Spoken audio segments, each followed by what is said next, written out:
Today I'm talking about a film which I think works really well, and it may in fact perhaps be the most useful one to you in terms of what's coming out of this course. It's called All About Olive, and it's about my journey with Olive Reilly, who was 104 years old at the time, going back to where she was born in Broken Hill. Now, I was highly motivated to make this film because at the time that I discovered this topic of centenarians, people living over 100, many are doing it, I had just passed the death dates of my parents. My mother and father had died pretty young, late 50s and early 60s. And I was just over that, and I was thinking, it's the end.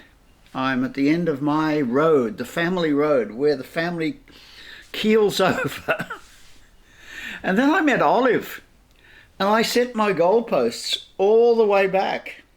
You know, here was this woman living marvelously, brain fully alert. So I owed Olive a lot, and from the very, very beginning, I wanted to be with her, and I wanted to make a reverential film about her, pull out all her humour, and I also wanted to apply cleverly all those things that I've been talking about in my course. Story threads, for example, character, what's at stake, all of that. I wanted to employ it to the maximum, and I think I did. Off we go to Buffalo. One of the things that works well in the film was I don't appear in the film as I have in some of the others. I'm a voice. I'm a friendly voice. I'm Olive's friend. And this allows me to interact with her in a way that pulls things out of her. I've told you, for instance, that story elements in documentaries are very tenuous. They're little threads that disappear. But if you're an interactive filmmaker like this, you can nurture those threads so much better. And I'm going to give you an example in a sec. Okay, how did I start off? Well, I told about our friendship, myself and Olive, with a still photograph. And then I showed her getting on the road, because it's a journey film, and journey films are always good, of course, getting on the road to Broken Hill, where she'd been born in 1899, I think. For the journey, I wanted to show you what was at stake. So I have a quick sequence of her seeing her doctor, and she shows off her old knobbly legs, and it's very painful when he bends one. You bend it up. Will it bend? Oh, that hurts. Sorry. And then I take her to an optometrist who tells her that she's got macular degeneration. It's a bit like a mirror losing some of the silvering off the back surface. Yeah. This was done to show you what she was grappling with, what would make this journey hard, for her. I remember I got her to sign a paper before we finally agreed to the film, and that was, Olive Reilly, if I die in the course of the shoot, I won't blame Michael Rubo. Anyway, it's a bit of a joke. But of course I was worried. She could have keeled over. We were going to be away for a week or so from the nursing home in which she lived. And she could have died. So those are the things at stake, her fragility, if you like. So the film starts off and she's on a walk and she's pushing it out the corridor and everybody's saying goodbye to her in the nursing home. And you can see that she's very popular. She's a sort of a leader in the place, actually, you think. Runs the place. She's bossy, Olive. And then after that, after the optometrist, it allows me to segue straight into a photo I've found of her family in 1912. And there's young Olive. She's in the front with a bow in her hair. Now, I know something about that photograph that Olive may not know. And I say to her, look at your father. What about him, she says. Look at his hands. He's got two hands. 2 hands? Of course they've got 2 hands. Oh, yes, he lost an arm, didn't he? Well, that must have been before he lost his arm, then. I wasn't that old then. What, when he lost his arm? You had to be. So how do you explain that then? I can't. Isn't that weird? So I set up this thread by my provocative questioning, interacting with her, that will go throughout the film. What happened to this hand? What's the mystery of the hand? Also, She mentions in passing, in looking at that photograph, that Emma's not there. We don't hear too much about who Emma is at this point, but Emma's a very, very important thread. Maybe the most important, and I'm not going to let go of it. I'm going to get it into the movie whenever I can. Emma was her 16-year-old sister that died of an abscess in the ear. And she was the only one, according to Olive, who loved her. Olive was a little girl. She was the big sister, like a mother figure, because her own mother, Olive tells, was never nice to her. So that's another thread that comes out of this photograph in the very, very beginning. So then we continue to leave, but I pull back one more time. And we see Olive on the edge of a courtyard where the old folks are playing quoits. And Olive's telling me a little bit about her life, background story before the trip, We find out that she has children. We find out that she wanted to be a nurse. If I'd have been a nurse, I'd have been in PL. I don't think I would have ever married. But if you hadn't married, you wouldn't have had those 3 great kids. I wouldn't have known, would I? We also find out that one of her children, Bonnie, doesn't like her, says she was a bad mother. That's a thread that's going to be augmented and explored through the film. So then we get on the way, we're going off by train, and Olive has as a confidant this young woman who worked in the nursing home called Amber. And I realized that I couldn't, although I can relate to Olive quite intimately at some moments, she needed to be with another woman to talk about her cheating husband and things like that. So I'm hoping that that will work with Amber, and it does. It works very, very well. Also, I wanted to bring out Olive's great sense of humor. And this was a sharp lady, even at 105. For instance, we get on the train. There's the conductor. He's on the microphone saying, "Ladies and gentlemen, I would like to announce to you that we have a very special passenger with us today, dear Olive Riley, who's 105 years old." And I happened to be on Olive. Maybe I knew what would happen. She looks around and she says, "Aboard with us. I wonder where she I kept is. seeing you on television, but you were nowhere to be seen." great moment. Anyway, after that, we see Olive and Amber whispering and confiding, and Olive's telling her about her cheating husband with her best friend and so on. And she gets a little teary. And off we go through the night to Broken Hill. We arrive in Broken Hill, and this is going to be the town where the memories all come together, hopefully, because there are people still alive, like Jean Mackenzie, her niece, who remember things and will stitch together Olive's story through people like this. It's interesting, when the train gets to Broken Hill, there's the mayor and a brass band to welcome her. But what most of the audience won't realise is that they're playing the famous communist song, "We'll See the Red Flag Flying Here." And Olive was a real lefty in her youth. You know, she was very much on the, not communist exactly, but she was very much on the Jack Lang side of things. And she loves this and she claps, but nobody realizes what she's clapping her political past. Also, very early in the film, I get her up on a high place, and this is very important. In a documentary, you always have to situate where things are happening. Give the audience a sense of the wider environment in which your drama is taking place. So I got Olive up on this hill, which overlooks Broken Hill, and there she is staring down at the town, which allows me to cut to various shots of the streets in the town and give you a feeling of what this town, where she was born, is like. It's a mining town. And so she's in fact showing us her town. And that little sequence ends with a wonderful still photograph. Here it is, of a little girl, which is not Olive, because this is a bit earlier, maybe 1890, in the street from long ago. Long ago was something that I always had to keep stressing in this film.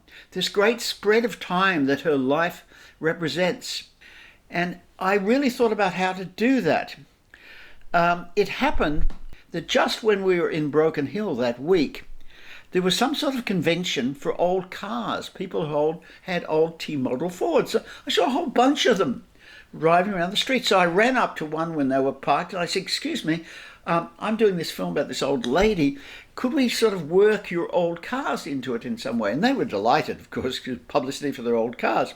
So I had a whole line of these T-model Fords driving down a dusty road. Here they are, and Olive sitting in the thing, and I'm saying... And when these jalopies were coming off Henry Ford's production line in Detroit, you were already a single mum with 3 kids and a cheating husband, right? Yeah, my word. Then we go to the niece's house, Jean Mackenzie, and this is very important. And out for the second time comes this famous photo. Look at the baby. That's me. Look at the beautiful curls and ribbons and all. Yeah. And my father only had one arm. Yes. How did they do that? But isn't that a marvellous hand? Yeah. And this talk again about the arm and the mystery of the fact that the father lost his arm, so how come he's got 2 arms? Also, Emma. Emma, is she? Yeah. She died of abscess on the brain when she was only 15. Jeez, I'll have to tell Betty about this. Yeah. The story of Emma gets reinforced, and Olive reveals that she thinks Emma's in the cemetery of Burton Hill, but she has no idea where.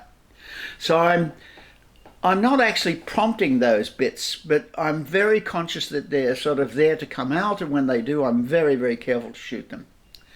So after that, we go to the archivist, Jenny Camilleri, and she pulls out the photo for the 3rd time and solves that mystery about the arm. This was an artificial arm. Up to That there. was a make-out arm, Oh, a prosthesis. yeah. You know that. How do I know? Someone told me that. The family told me. Yeah. She also pulls out a big map, which happens to be a map of the cemetery. And she reveals to Olive that she knows where that grave is. Olive takes it quite calmly and just mentions in passing that you'd like to put a stone on Emma's grave. But you're feeling sure that more is going to come into the story about Emma. It's all going to be resolved in some way. But this brings also the question of school, because Jenny shows a photograph of the school that Olive went to, and the woman who was the teacher called old Mrs. Giddens, and Olive actually remembers that lady, long, long dead. She remembers her teacher. Your teacher. Yeah. Wow. I was called old Mother Gillam. Oh, Mother Gilling. She'd be going past, I used to be always in the front seat because I was the worst behaved. She'd go past me and I used to dip me pen in the egg and I'd go like that. On the back of her dress used to be all black spots. Yes, I used to get square on her. As we got to her childhood, I was faced with a dilemma. How could I do some simple recreations that I could afford? I didn't have a budget for that. And recreations often look so bad. They look so clumsy. And although I could afford a costume or 2, I couldn't make sure that houses didn't have propane tanks standing beside them. I couldn't take away the propane tanks. And this came to a climax with a very early scene in which Olive is telling me that as a little girl, she had a porcelain doll, which she very much loved. It was her only doll, the only one she had ever had. Her mother was so mean, she never got anything. Anyway, this soldier came back from the Boer War. And I realized that the way to get around my problem of recreations, and I think it's quite a good invention that, you might think of using perhaps, is to acknowledge that I'm not really back in the past. Don't pretend to be. And I did that by having Olive witnessing the scene that we recreated. So she's sitting there in her wheelchair, and I've got this guy who's the soldier, and Olive is saying in voiceover to me that the soldier came, he was playing with her doll, and he started throwing it in the air like this and catching it and catching it. And Olive, who's a little girl looking very nervous, is saying to him, "Don't do that, you'll break my doll, it's my only doll." Soldier doesn't stop, does it again. I said, "There you are, you broke my doll," and I was, I was heartbroken. because I never ever got another doll, ever.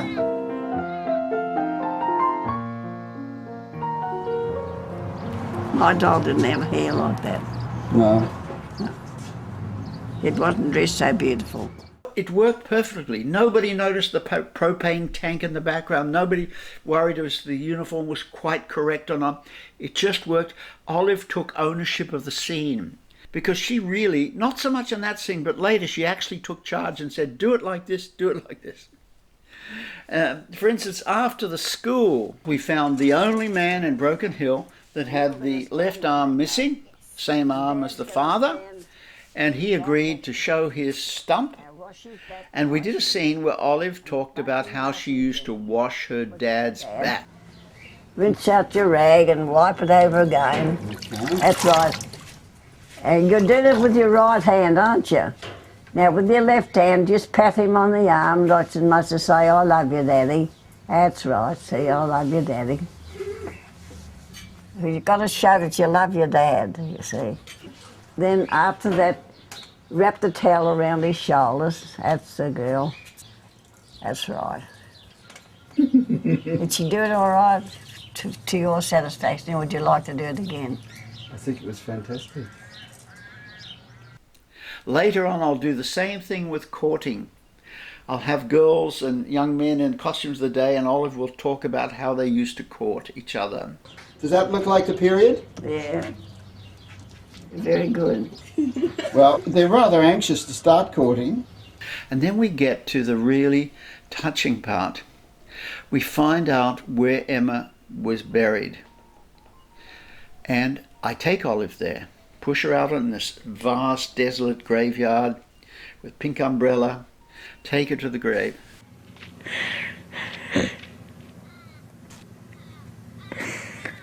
I wish I was tired with her. Oh, I'll never forget you, Emma. I'll never. And she said, nobody loved me except Emma. And Amber says, oh, Olive, everybody loves you now, everybody. I love you. Everybody loves you. And then I did a scene that friends criticised me for. I had noticed, or Olive had said something, that one of the girls in this recreation of courting looked like Emma. Would it give Olive some closure if we pretended that this was Emma? I had Olive in this room. This is after the visit to the graveyard. She's very emotionally charged up, and I said to the girl, go into the room there in your costume and pretend to be Emma. And one thing terribly important to Olive is that you did her a drawing of a little boat on the sea. So armed with that information, the girl goes in and there's this conversation with Olive. And Olive first says she, and then almost immediately she says you. She picks up on the idea that this is Emma from the past. And it's very, very touching when Emma says, my ear is hurting. I'm sorry, Olive, I have to leave you. And Olive says, I'll miss you so much. I thought it was very cathartic and very justifiable. I showed the film to friends at a test screening. Some of them said, take it out. You know, it's phony. It's still in the film, and I like it, so it stays. There are many touching sequences. One, for instance, where Olive gets up and dances with a young man. She's very sort of awkward on her pins, but it's very, very touching as she tries to dance. It's just lovely. The film, you know, I've said in many of the talks that to be touching is really important, and I was absolutely looking for touching moments like that one. And of course, the Emma story.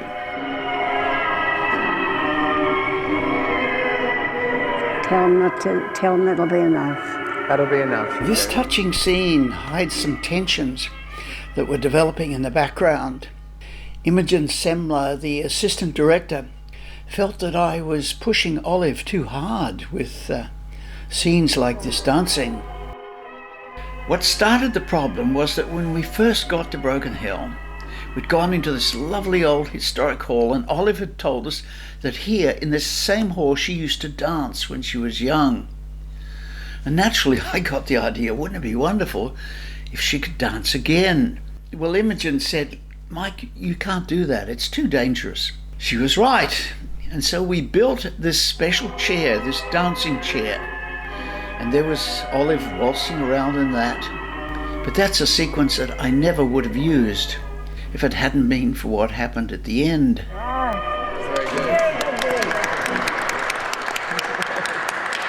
Mike, I don't need the chair. I don't see how to get you standing up safely, really. If he held me, I'd be all right, because he's strong. The lesson to learn from this is that you can very easily fall into pushing the people in your film too far, too hard. And maybe I was. But the problem is also that the people in the film, Olive for example, they want to extend themselves. They want to go further than they would normally go. That's the fun and excitement of being in a film, of stretching yourself. And Olive was stretching herself.